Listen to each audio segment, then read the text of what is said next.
पहले वनडे में गिल, अय्यर और अक्षर पटेल का आया तूफान,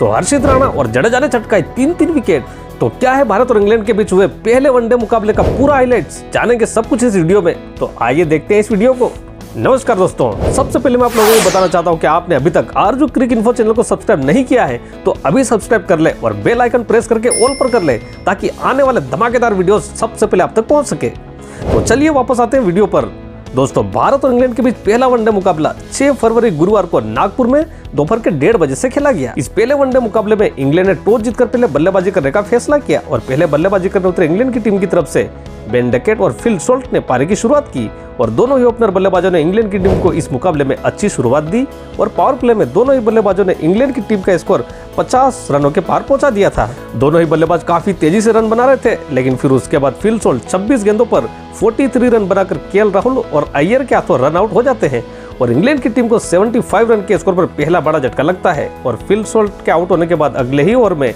बेन डकेट भी 29 गेंदों पर 32 रन बनाकर हर्षित राणा का शिकार हो जाते हैं और 77 रन के स्कोर पर इंग्लैंड को दूसरा झटका लगता है। फिर उसी ही ओवर में हर्षित राणा 0 रन के स्कोर पर हैरी ब्रूक्स को भी आउट करके 77 रन के स्कोर पर इंग्लैंड को तीसरा झटका देते हैं। फिर जो रूट और कप्तान जोश बटलर के बीच अच्छी पार्टनरशिप होती है और दोनों ही बल्लेबाज अपनी पार्टनरशिप की बदौलत इंग्लैंड की टीम को 100 रनों के पार पहुंचाते हैं। बटलर काफी अच्छी बल्लेबाजी कर रहे थे, लेकिन दूसरे छोर पर रविंद्र जडेजा जो रूट को 19 रन के स्कोर पर एलबीडब्ल्यू आउट करके 111 रन के स्कोर पर इंग्लैंड की टीम को चौथा झटका देते हैं और फिर उसके बाद बटलर का साथ निभाने जैकब बेथेल आते हैं और दोनों ही बल्लेबाजों के बीच काफी अच्छी पार्टनरशिप होती है। हालांकि विकेट गिरने की वजह से दोनों ही बल्लेबाज थोड़ा दिमाग खेल रहे थे, लेकिन दोनों ही बल्लेबाजों ने इंग्लैंड की टीम के स्कोर को 150 रनों के पार पहुंचाया। जोश बटलर एक छोर पर अपना अर्धशतक भी पूरा कर चुके थे, वहीं दूसरी तरफ बेथेल भी अपने अर्धशतक के करीब पहुंच रहे थे, लेकिन तभी अक्षर पटेल अपनी शानदार गेंदबाजी से जोश बटलर को 52 रन के स्कोर पर आउट करके इंग्लैंड की टीम को 170 रन के स्कोर पर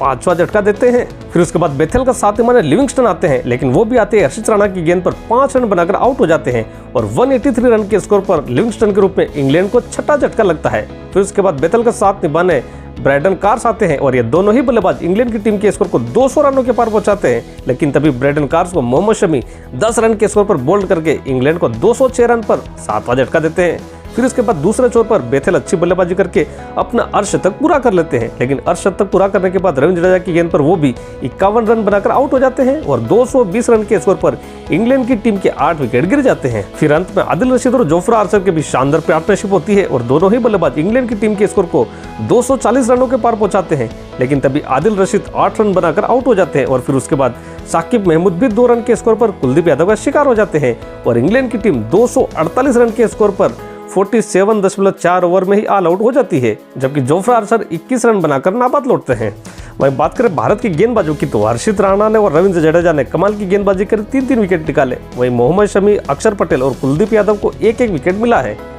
अब बात करते हैं दूसरी पारी की तो 249 रनों के लक्ष्य का पीछा करने उतरी भारतीय टीम की तरफ से जायसवाल और रोहित शर्मा ने पारी की शुरुआत की, लेकिन इन दोनों बल्लेबाजों की शुरुआत इस मुकाबले में बेहद ही खराब रहती है, क्योंकि जोफ्रा आर्चर ने पहले तो 22 गेंदों पर 15 रन के स्कोर पर खेल रहे जायसवाल को आउट करके भारत को 19 रन के स्कोर पर पहला झटका दिया। फिर उसके बाद अगले ही ओवर में रोहित शर्मा भी महमूद की गेंद पर 2 रन बनाकर कैच आउट हो जाते हैं और 19 रन पर ही भारत को दूसरा झटका लगता है। फिर उसके बाद शुभमन गिल और श्रेयस अय्यर के बीच शानदार पार्टनरशिप होती है। श्रेयस अय्यर आते ताबड़तोड़ अंदाज में बल्लेबाजी कर रहे थे और लग ऐसा रहा था कि जैसे वनडे नहीं T20 मुकाबला खेल रहे हैं। हालांकि दूसरे छोर पर शुभमन गिल थोड़ी सी धीमी बल्लेबाजी कर रहे थे और दोनों ही बल्लेबाजों ने अच्छी बल्लेबाजी करते हुए भारतीय टीम के स्कोर को 50 रनों के पार पहुंचा दिया। फिर उसके बाद ये दोनों बल्लेबाज और तेजी से रन बनाते हैं और भारतीय टीम के स्कोर को 100 रनों के पार पहुंचाते हैं और इसी बीच श्रेयस अय्यर ताबड़तोड़ अंदाज में अपना अर्धशतक पूरा कर लेते हैं, लेकिन अर्धशतक लगाने के बाद अय्यर भी 59 रन के स्कोर पर जैकब बेथेल की गेंद पर आउट हो जाते हैं और 113 रन के स्कोर पर भारत को तीसरा झटका लगता है।